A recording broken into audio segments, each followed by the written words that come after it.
We're going to start our course off talking about proteins. It's true our book doesn't get into proteins until the third or fourth chapter, but after that every chapter and every lecture is about proteins. Proteins are the tools of life that do the work of life. And so we're going to start out our course talking about insulin as our first example of a protein. Insulin is a good example because everybody knows a little bit of something about insulin. We know that insulin's in our body and that it's got a job to do. And insulin is like a screwdriver. Insulin is a protein, and protein has a certain shape or structure, just like a screwdriver has a certain shape, and that shape gives it the function. So insulin has a structure that gives it its function.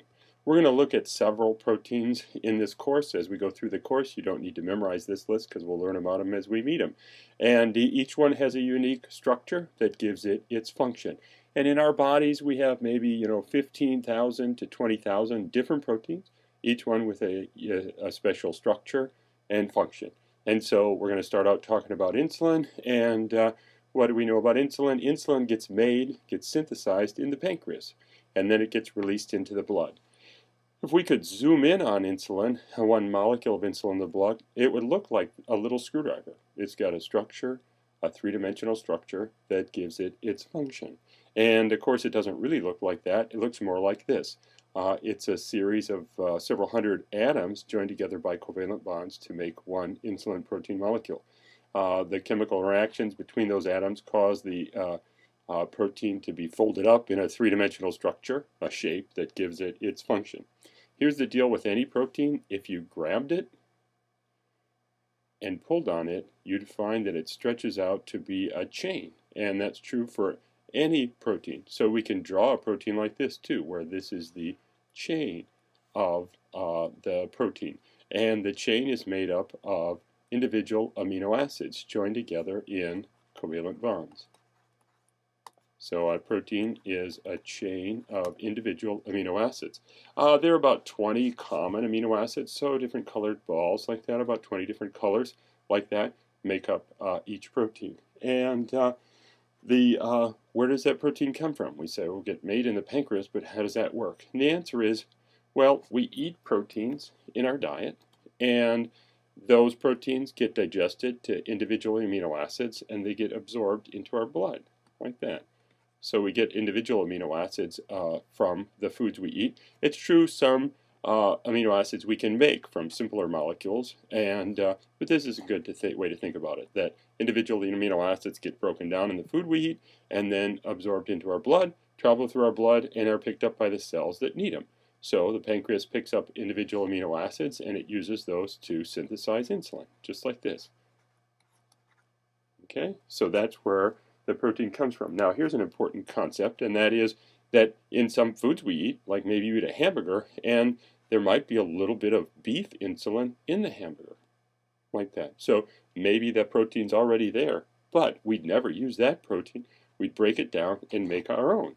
So we take amino acids from the foods we eat and we make our own proteins. So this is human insulin, like that. Oops. And that's true for each of the proteins in our body. They're all human proteins. They're made by our cells in order to make human proteins. Now, how do we make human proteins? And the answer is we use the genetic code that we inherited from our parents. And so just in the same way that we can draw a line, a chain of amino acids for each protein in our bodies, there's also a corresponding chain, a line of information that we inherited in the DNA, in the chromosomes from our parents. And that's really the kind of number one job of the DNA that we inherited from our parents, is to code for proteins. And so that's where we get the code for those proteins. And so we can study the code for proteins either by studying the protein itself or by studying the genetic code. And in doing that, what we can do is we can write the code as individual letters, single letter abbreviations for each of the amino acids. So we can write out the code, again, whether it's the protein code or the DNA code, we can write it out in lines of information. And we can store it like that, just like words in a book. And that's a really great way to store lots of information. And there is a lot of information out there.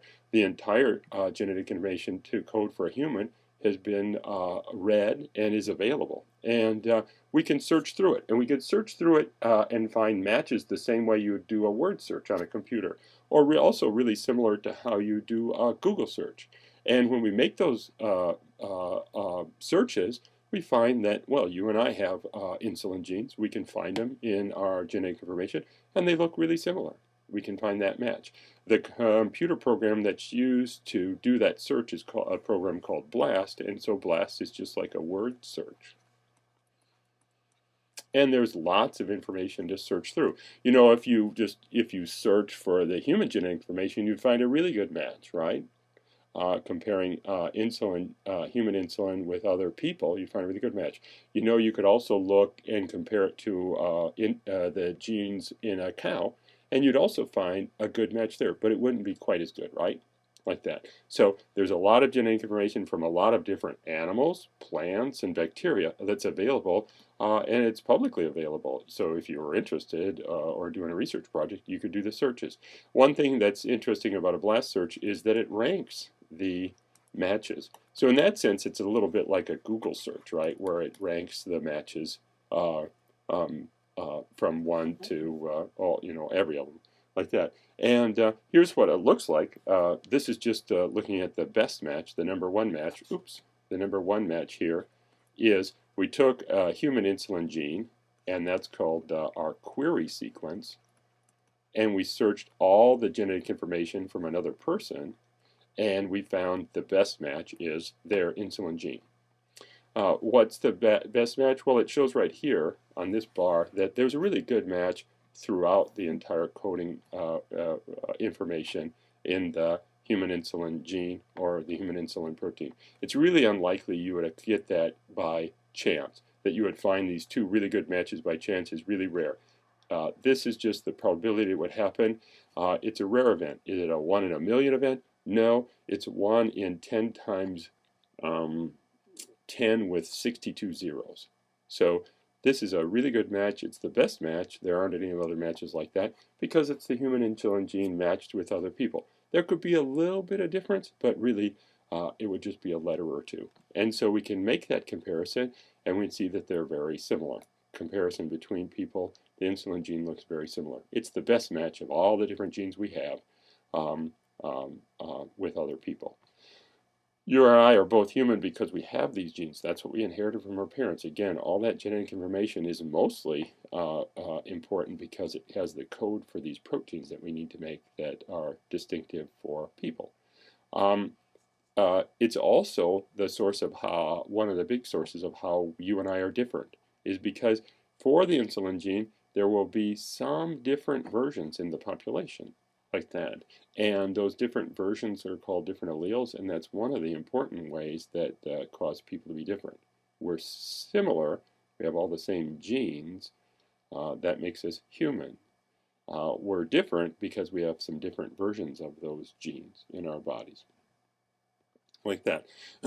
As I mentioned before, we can make these comparisons between species too. So we could take human insulin and we can do a BLAST search looking for insulin in chicken, and we can find it, and it's a really good match. Maybe not as a perfect match because there's some differences between humans and chickens, but it's a really good match. And so that's what we interpret that to be, that there's a screwdriver in humans called insulin.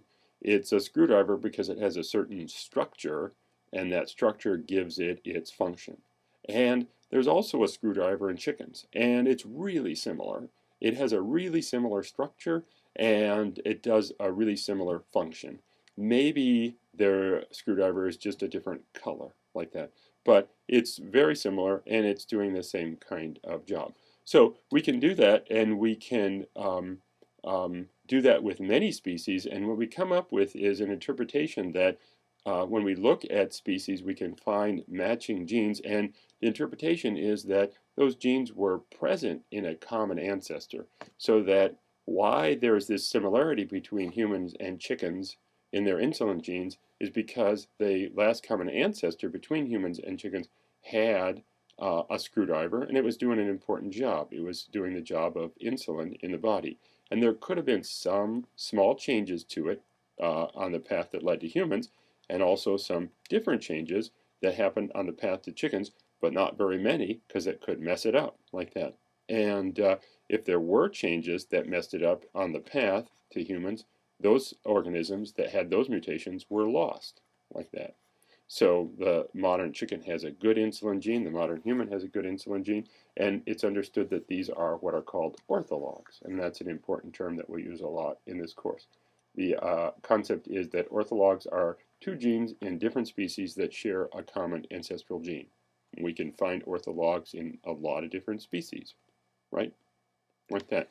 And it's amazing how much of this data is available through those simple word searches. You know, it is amazing when you do a Google search how fast it occurs. Computers are really fast and can build these kind of tables really fast. These connections that you make are supercomputers that are searching the genomes of all these different species, and they just do it in a second, like that. So here's an example of an evolutionary tree from our book. And in Charles Darwin's day, the evolutionary trees were built based on observed similarities, like these all have hair, okay? And those are called phynetic trees. Modern evolutionary trees are built on a different observation, and that is these all have closely related insulin genes. And those are called phylogenetic trees, and chapter 1 in our book talks about phylogenetic trees. What does this mean? Well, there's a simple answer and a detailed answer. The evidence is huge. We're just talking about one piece, the insulin gene. I mentioned that there are 15,000 to 20,000 different proteins, and we could do a search like that and build an evolutionary tree for every one of them. And in fact, that's been done for thousands and thousands of gene sequences and protein sequences, and the results are always like this. So one key piece is the evidence for this interpretation is huge. The other is that we can introduce that in a simple way. You know, we can say, okay, take a look at this insulin, and we can talk about this specific example today. Then during our course, we can add more details. So we will, as we build in these other protein examples, we'll talk about another protein, but we'll also build on these introductory principles and build up on it. I mentioned mutations. We'll learn more about mutations. I mentioned alleles. We'll learn more about alleles, like that. Here's another tree. This one shows all life, and it's a phylogenetic tree that is shown in our first chapter in our textbook. And it's based on analyzing the genetic information, reading the code, sequencing the DNA, and then doing blast searches to line up sequence similarities between all these different species. And this includes all different living organisms, all the way from bacteria to plants and animals. And so again, this is from your first chapter, and it's described in your first chapter and captures all of life. That's what I mean by saying the evidence is huge. It wraps around all life on Earth and shows relationships between all of it. This approach is a reductionistic approach. We'll talk about that in class, and it involves gathering huge amounts of data. So a lot of the stuff we'll talk about in our course is new stuff because a lot of this data is new. It's surprising how much data can be collected really fast. So even though a lot of the stuff we'll talk about in our course is new, even so some of it only 10 years old, it is still, science is moving so fast that there's just a lot of evidence. So one of the things that's going to be really important is for us to pick and choose really important examples that you can remember and take with you. One of them would be how insulin gets made and what insulin is in our body. And that's it for now.